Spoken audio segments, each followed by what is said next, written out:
Hello students, मैं A K. ओझा आज के फिजिक्स क्लास में आप सभी लोगों का बहुत बहुत अभिनंदन करता हूं, स्वागत करता हूं। आज से हम लोग क्लास 11th के यूनिट नंबर 2, जो कि पूरे फिजिक्स में बहुत ही महत्वपूर्ण स्थान रखता है, उसका अध्ययन शुरू करेंगे, उसकी पढ़ाई शुरू करेंगे। और ये फिजिक्स का बहुत ही बेसिक, हर एक फिजिक्स के पार्ट में जिसकी जरूरत होती है, जिसके कंसेप्ट की जरूरत होती है, उस चैप्टर को हम शुरू कर रहे हैं। इसलिए खूब समझ करके आराम से इस चैप्टर को पढ़ने की जरूरत है। चैप्टर का नाम है मोशन। मोशन कहने से ही ये समझ में आ जाता है कि वस्तु कहीं ना कहीं अपनी स्थिति जरूर परिवर्तित करती होगी। इस चैप्टर को पढ़ने से पहले, मोशन को समझने से पहले, रेस्ट को समझने से पहले, गति और विराम को समझने से पहले हमें एक छोटी सी बात अपने दिमाग में अच्छी तरह से बैठा लेनी है कि इस पूरे यूनिवर्स के अंदर, पूरे ब्रह्मांड के अंदर एक भी वस्तु ऐसी नहीं है, कोई भी कण ऐसा नहीं है जो रेस्ट में हो, जो विरामावस्था में हो। ब्रह्मांड में सब कुछ गतिमान है, सब कुछ मतलब सब कुछ, कोई भी वस्तु विरामावस्था में नहीं। तो फिर ये रेस्ट और मोशन दो वर्ड्स चलन में क्यों आए, प्रयोग में क्यों लाए जाते हैं? अगर वास्तव में कोई भी वस्तु विरामावस्था में नहीं है, सभी वस्तुएं गतिमान हैं, तो फिर हमें पता कैसे चले कि गति और विराम क्या होता है? गति को हम परिभाषित कैसे करें? तो गति को परिभाषित करने के लिए हम वस्तु की स्थिति को देखते हैं। अगर कोई वस्तु सराउंडिंग के रिस्पेक्ट अपना position time to time change करती है, तो वो अपने पोजीशन को चेंज करने के लिए जो प्रोसेस करती है, जो वर्क करती है, जो काम करती है, उस प्रोसेस को मोशन कहा जाता है। When a body changes its position with respect to the surrounding, then the process to change in position by the body is known as motion. जब कोई वस्तु अपने आसपास के वातावरण की अपेक्षा, जब कोई वस्तु अपने आसपास के वातावरण के सापेक्ष समय के साथ अपनी स्थिति परिवर्तित करती है, तो उस वस्तु के स्थिति परिवर्तन की क्रिया को गति कहते हैं। और यदि कोई वस्तु अपने आसपास के वातावरण के सापेक्ष समय के साथ कोई स्थिति परिवर्तन नहीं करती, तो स्थिति परिवर्तन नहीं करने के लिए भी तो वो कोई कार्य कर रही है। स्थिति परिवर्तन नहीं करने की इस क्रिया को विराम कहते हैं, रेस्ट कहते हैं। अर्थात मोशन और रेस्ट ये दोनों आपेक्षिक हैं, रेस्पेक्टिव हैं, एब्सोल्यूट नहीं है। मतलब किसी वस्तु की स्थिति को पहचानने के लिए उस वस्तु को केवल देखने से काम नहीं चलेगा, उसके आसपास की वस्तुओं को भी देखना पड़ता है, अथवा उसके आसपास की वस्तुओं की अपेक्षा उस वस्तु की स्थिति को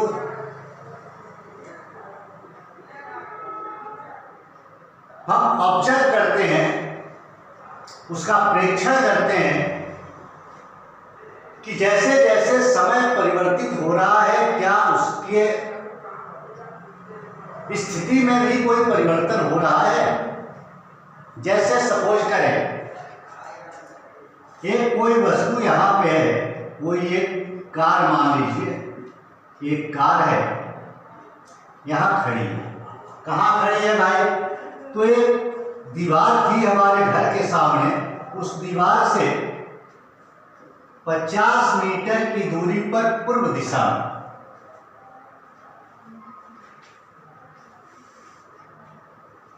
हमारे घर के सामने एक दीवार है। उस दीवार से पूर्व दिशा में 50 मीटर की दूरी पर खड़ी थी। कब खड़ी थी? तो सुबह के 9 बजे 9 AM। ठीक है, बहुत अच्छी बात।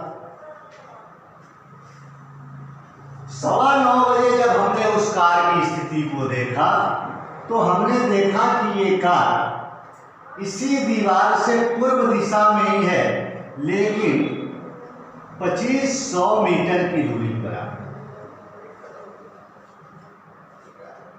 9 बजे सुबह जो कार हमारे घर के सामने वाली दीवार से 50 मीटर की दूरी पर थी, वही कार सुबह 9:15 पर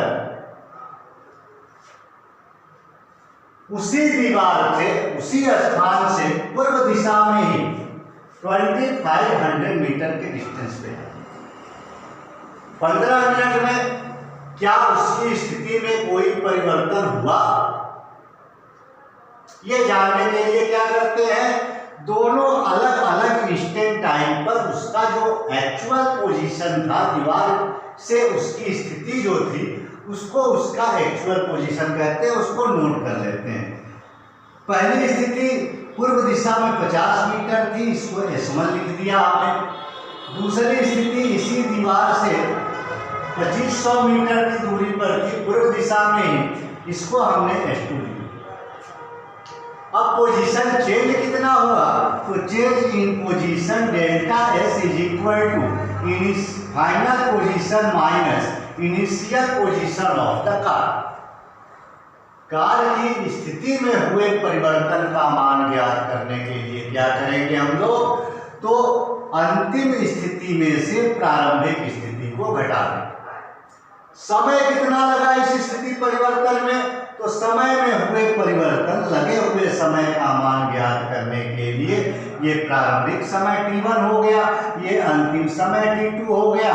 अंतिम समय में से प्रारंभिक समय को माइनस कर देंगे तो पॉइंट मान लीजिए A to B आई, तो A to B आने में उसको कितना समय लगेगा ये पता चल जाएगा, T2 माइनस T1। इसकी वैल्यू सब्स्टिट्यूट कर दें तो क्या हो जाएगा? S2 is 2500 metres minus S1 is 50 metres equals 2450 metres. जाहिर है इस डायरेक्शन में ही दोनों स्थितियां हैं, तो स्थिति में परिवर्तन इस डायरेक्शन में ही हुआ। T2 minus T1, T2 is 9:15 AM minus T1 is 9 AM is equal to 0.15 hours means 15 minutes। इस 15 मिनट में वस्तु ने क्या किया? 2450 मीटर अपनी स्थिति पूर्व दिशा में परिवर्तित की। इस स्थिति को परिवर्तित करने के लिए इस वस्तु ने 15 मिनट तक जो कार्य किया, जो प्रोसेस कंप्लीट किया, उस प्रोसेस को हम लोग क्या कहते हैं? गति कहते हैं, मोशन कहते हैं। और यदि 9 बजे ये वस्तु पूर्व दिशा में इस दीवार से 50 मीटर की दूरी पर थी, 9:15 बजे भी उसी दूरी पर रहती, 9:30 बजे भी उसी दूरी पर रहती, 12 बजे भी उस दीवार से पूर्व दिशा में 50 मीटर की दूरी पर ही रहती, मतलब पहले वाली स्थिति में ही रहती, तो ये कहा जाता कि उसने आसपास के वातावरण के सापेक्ष अपनी स्थिति में कोई परिवर्तन नहीं किया। और जब कोई वस्तु समय के साथ आसपास के वातावरण के सापेक्ष अपनी स्थिति में कोई परिवर्तन नहीं करती है तो उस वस्तु की स्थिति की मतलब स्थिति परिवर्तित नहीं करने की क्रिया को हम लोग विराम कहते हैं, रेस्ट कहते हैं। रेस्ट और मोशन दोनों अपोजिट वर्ड्स हैं, दोनों रेस्पेक्टिव वर्ड हैं, दोनों अपेक्षित शब्द हैं, दोनों किसी न किसी के अपेक्षा देखेगा। जैसे एग्जाम्पल, क्लास में जब बच्चे बैठे होते हैं, मैं इस चैप्टर को स्टार्ट करता हूं तो मैं बच्चों से कहता हूं कि सूर्य पृथ्वी की परिक्रमा करती है, बच्चे हम पर हंसते हैं। मजाक नहीं कर रहा, मैं सही बता रहा हूं। जब मैं ये बात बताता हूं बच्चों को कि बच्चों पृथ्वी स्थिर रहती है और सूर्य इसकी परिक्रमा करता है, बच्चे हंसते हैं। नहीं सर, समझाते हैं, आप गलत बोल रहे हैं। सूर्य स्थिर रहता है, पृथ्वी उसका चक्कर लगाती है। हमने कहा आपको कैसे पता चला? बच्चों से मैं पूछता हूं, आपको ये बात कैसे पता चली कि सूर्य स्थिर रहता है और पृथ्वी चक्कर लगाती है? बच्चे कहते हैं सर जी किताबों में लिखा है, हमने पढ़ा है, हमारे गुरु जी ने बताया है। हमने कहा कि आपको जब भगवान ने भेजा इस धरती पर, इस प्रकृति के अंदर, इस ब्रह्मांड में, तो आपके पास दिमाग भी लेकर के भेजा। आपने किताब में लिखा हुआ देख लिया, इस बात को मान गए। आपको किसी ने बता दिया कि सूर्य स्थिर रहता है और पृथ्वी उसकी परिक्रमा करती है, तो आप मान गए। लेकिन मैं रोज देखता हूं, प्रतिदिन देखता हूं कि पूर्व दिशा से सूर्य उदय होता है। जैसे जैसे समय बीतता है वो आसमान में ऊपर की ओर बढ़ता है, अपनी स्थिति परिवर्तित करते करते दोपहर में बिल्कुल हमारे सिर के ऊपर आता है और शाम होते होते होते होते फिर पश्चिम दिशा में अस्त होता है। रात भर पृथ्वी के हम अंदाजा लगाते हैं कि दूसरे सिरे से होता हुआ फिर सुबह होते होते पूर्व से उदित होता है, मतलब सूर्य चक्कर लगा रहा है। ये हम अपनी आंखों से देखते हैं, क्या हम उसे नहीं मान सकते? बच्चे चुप हो जाते हैं, साइलेंट। क्लासरूम में लगता है एकदम कोई शोर नहीं। एक आदमी भी नीचे गिरे तो स्पष्ट सुनाई पड़े। क्यों? क्योंकि इस बात पर कभी उनका दिमाग गया ही नहीं था। वो देखते रोज हैं कि सूर्योदय पूरब से होता है और समय के साथ साथ सूर्य ऊपर आसमान में बढ़ता बढ़ता दोपहर को सिर के ऊपर आता है और गति करता हुआ नजर आता है। शाम को पश्चिम में अस्त हो जाता है, फिर अगले दिन सूर्योदय होता है, फिर पूरब से निकलता है। इसका मतलब सूर्य की स्थिति परिवर्तित हो रही है। तो हम क्यों ना कहें कि सूर्य गति करता है और पृथ्वी तो हमारे आसपास, हमारे घर के सामने पूर्व दिशा में पड़ोसी का घर सुबह में भी था, उसी पड़ोसी का घर पूर्व दिशा में हमारे सामने दोपहर में भी था, उसी पड़ोसी का घर पूर्व दिशा में हमारे घर के सामने शाम को भी था, कल भी था, परसों भी था, तरसों भी था। तो हम कैसे कहें कि पृथ्वी गतिमान? इसलिए मैं बार बार कहता हूं कि ये फिजिक्स है, इसको रटने से समझ में नहीं आएगा, इसको समझने से समझ में आएगा। इसको समझ करके अनुभव कीजिए। ये सब्जेक्ट फिजिक्स आपका अपना सब्जेक्ट हो जाएगा और जिस दिन इसको रटने का प्रयास शुरू किया आपने, वो आपसे दूर होता चला जाएगा। वास्तविकता क्या है? वास्तविकता यह है कि न सूर्य स्थिर है न पृथ्वी स्थिर, सब कुछ गतिमान। लेकिन फिर हमें सूर्य क्यों गतिमान दिखता है, पृथ्वी गतिमान क्यों नहीं दिखती? क्योंकि हमारी पृथ्वी का आकार बहुत बड़ा है और हम उसके ऊपर हैं और हम ऑब्जर्वर हैं। अपने अपेक्षा अपने आसपास की वस्तुओं को देखते हैं, अगर उसकी स्थिति में परिवर्तन होता हुआ नजर नहीं आता तो हम कहते हैं कि पृथ्वी विरामावस्था में है। और खुद की अपेक्षा हम सूर्य को देखते हैं, समय के साथ साथ उसकी स्थिति परिवर्तित होती है, जिसके कारण हमें ऐसा लगता है कि सूर्य गतिमान है और पृथ्वी गतिमान नहीं है। दोनों की वास्तविक स्थिति को देखना हो तो हमें सूर्य और पृथ्वी दोनों को छोड़कर अंतरिक्ष में किसी ऐसे स्थान पर खड़े होकर के दोनों की स्थिति का एक साथ आकलन करना पड़ेगा, जहां से हम दोनों को भली भांति अच्छी तरह से बहुत लंबे समय तक देख सकें। तब पता चलेगा किसके चारों तरफ कौन गति कर रहा है, कौन विराम में है, कौन स्थिर है। सूर्य भी गैलेक्सी का, आकाश गंगा का जो सेंटर है, जो गैलेक्सी का सेंटर होता है, केंद्र होता है, उस केंद्र के चारों ओर सूर्य भी हमारा बहुत ही तेजी से गतिमान है। और वो पूरी गैलेक्सी जो अनंत तारों से मिलकर के बनी है, वो भी पूरे यूनिवर्स का जो सेंटर है उसके चारों ओर गतिमान है। मतलब हमारी पृथ्वी ब्रह्मांड में एक स्थान पर नहीं है, ये हर एक कोने पर ब्रह्मांड के चक्कर लगाती है। जैसे जैसे गैलेक्सी घूमती है उसी तरह से उसके चारों तरफ सूर्य घूमता रहता है, और जैसे जैसे सूर्य घूमता है वैसे वैसे पृथ्वी भी घूमती है। जैसे जैसे पृथ्वी घूमती है वैसे वैसे चंद्रमा घूमता है, और पृथ्वी के ऊपर हम हैं तो हम भी पूरे ब्रह्मांड का चक्कर हमेशा लगाते रहते हैं। आपको लग रहा होगा ये मास्टर बकवास करने लगा, क्या बात कर रहे हैं सर जी आप, ऐसा तो हमने कभी अनुभव नहीं किया। तो आप अनुभव कैसे करेंगे? आपको किसी ने बताया नहीं, किसी ने अनुभव कराया नहीं, आपको रटने में चक्कर में लगे रहे फिजिक्स को, इसलिए फिजिक्स आपके हाथ से निकल गई। आज से आप इसको समझना शुरू कीजिए, अनुभव करना शुरू कीजिए, वो आपकी अपनी हो जाएगी।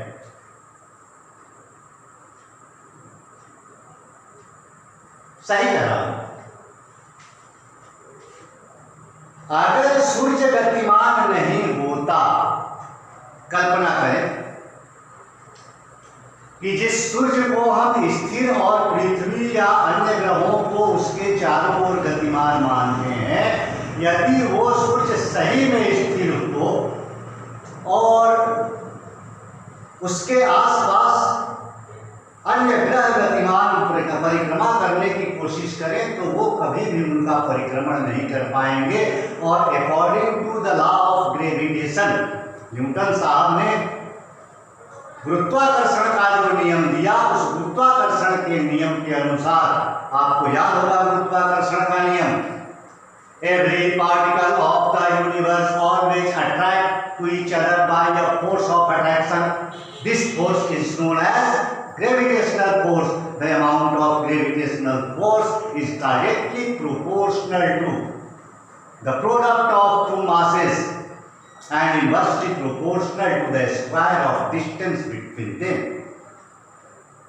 ब्रह्मांड में कहीं भी दो कण अगर हो, आप वो दोनों आपस में एक दूसरे को एक आकर्षण बल के द्वारा आकर्षित करते हैं। जिस बल से दो ब्रह्मांड के कण एक दूसरे को आकर्षित करते हैं, उस बल को हम लोग गुरुत्वाकर्षण बल के नाम से जानते हैं, ग्रेविटेशनल फोर्स के नाम से जानते हैं। और किन्हीं दो वस्तुओं के, दो कणों के बीच लगने वाले गुरुत्वाकर्षण बल F का मान दोनों के द्रव्यमानों के गुणनफल के समानुपाती, और इसी बल का मान उनके बीच की दूरी के वर्ग के व्युत्क्रमानुपाती होता है। यहाँ से दो इक्वेशन हम लोग निकालते हैं, और इन दोनों इक्वेशंस का यूज करके हमारे पास दोनों दो वस्तुओं के बीच लगने वाले गुरुत्वाकर्षण बल, गुरुत्वीय आकर्षण बल का मान निकलता है। F is equal to G m1 m2 upon r square. इस बल के कारण अगर सूर्य गति नहीं कर रहा होता तो सारे ग्रह जाकर के उस सूर्य में टकरा जाते आकर्षण बल के कारण। जैसे इस डस्टर को पृथ्वी अपनी ओर आकर्षित करती है, और ये डस्टर जैसे ही छोड़ पृथ्वी में जाकर के टकरा जाता है, ये पृथ्वी के चारों चक्कर नहीं लगाता। ठीक उसी तरह से गुरुत्वाकर्षण बल के कारण यदि सूर्य गतिमान नहीं होता, सर्कुलर मोशन, रोटेशनल मोशन नहीं कर रहा होता, तो सारे ग्रह जो उसके चारों ओर घूम रहे हैं वो घूम नहीं रहे होते। न पृथ्वी होती, न शुक्र होता, न बुध होता, न मंगल होता। और यदि पृथ्वी रोटेशन ना कर रही होती तो चंद्रमा आकर के पृथ्वी में टकरा जाता। जितने सैटेलाइट्स आपने छोड़ रखे हैं अलग अलग कक्षाओं में पृथ्वी के चारों ओर घूमने के लिए, वो सारे सैटेलाइट्स अपनी कक्षा को छोड़ करके दौड़ पड़ते पृथ्वी के ऊपर आने के लिए, और धरती माता सबको गले से लगाती, बहुत बड़ा विस्फोट होता और पूरे ब्रह्मांड का सत्यानाश होता। लेकिन प्रकृति ने संतुलन को बनाए रखने के लिए डिस्टेंस को मेंटेन रखा, सबके लिए अलग अलग काम दिया, एक बार सबके लिए ड्यूटी बांट दी और सभी पिंड सभी कण जो हैं वो उस ड्यूटी पर को बहुत ही मुस्तैदी के साथ पूरा करते हैं, उन कार्यों में अपने अपने कार्यों में लगे होते हैं, सभी निश्चित दूरी पर रह करके अपना अपना कार्य करते रहते हैं, सबको एक दूसरे से प्रेम है, सभी एक दूसरे को सही सलामत रखने के लिए एकदम नियम को का अनुपालन करते हुए अपना कार्य भली भांति निभाते हैं, बिल्कुल अनुशासित होकर। हम में टकराव क्यों होता है? क्योंकि हम प्रकृति के नियमों को तोड़ने में लगे हैं, और प्रकृति के नियम को तोड़ेंगे तो उसी तरह से टकराव होगा। जैसे सूर्य रुक जाए तो सारे ग्रह उसमें टकरा जाए, पृथ्वी रुक जाए तो सारे सैटेलाइट्स उसके अंदर और मून उसमें आकर के टकरा जाए, वैसे टक्कर होगी और सत्यानाश। तो ये मोशन और रेस्ट अपेक्षित चीजें हैं, शब्द हैं। यदि कोई वस्तु अपने आसपास के वातावरण के सापेक्ष समय के साथ स्थिति परिवर्तन करती है तो उस वस्तु के स्थिति परिवर्तन की घटना को गति कहते हैं। पृथ्वी की अपेक्षा सूर्य अपनी स्थिति परिवर्तन कर रहा है तो पृथ्वी के सापेक्ष सूर्य को हम गतिमान कहेंगे, पृथ्वी को रेस्ट में कहेंगे। और सूर्य के सापेक्ष अगर पृथ्वी की स्थिति को देखें तो पृथ्वी हमें गतिमान नजर आएगी, अर्थात सूर्य के सापेक्ष पृथ्वी गतिमान है, सूर्य विरामावस्था। चंद्रमा को हम गति करता हुआ देखते हैं, चंद्रमा पृथ्वी का चक्कर लगाता है, पढ़ते भी हैं। पृथ्वी के सापेक्ष चंद्रमा गतिमान है, लेकिन चंद्रमा पर हम चले जाएं और वहां से पृथ्वी को देखें तो हमें चंद्रमा घूमता हुआ नजर नहीं आएगा, जैसे पृथ्वी घूमती हुई नजर नहीं आती। हमें पृथ्वी चंद्रमा के चारों तरफ घूमती हुई नजर आएगी और उस समय हमें यही कहना हमारे लिए उचित होगा कि चंद्रमा की अपेक्षा पृथ्वी क्या है? गतिमान है। तो अगली क्लास में हम लोग गति और विराम चैप्टर को पढ़ना शुरू करेंगे। आज इस चैप्टर का फर्स्ट डे था, डेमोन्स्ट्रेशन था, परिचय वाली कक्षा थी। हम लोगों ने गति और विराम का परिचय लेने का प्रयास किया। बहुत ही बेसिक चैप्टर है, इस चैप्टर को बिना समझे फिजिक्स को नहीं समझा जा सकता, इसलिए आप लोग इस यूनिट को बिल्कुल ही मिस ना कीजिए और रट्टा बिल्कुल ना मारिए, नहीं तो ये सब्जेक्ट आपसे रूठ जाएगा, आपके पास नहीं आएगा। अपने पास बुला करके रखना है, अपने साथ रखना है, अपना बना करके रखना है। तो इसको समझिए, इसको एक्सपीरियंस कीजिए, अनुभव कीजिए, आपका अपना रहेगा जीवन भर। धन्यवाद, अगली क्लास में मिलते हैं। Thank you.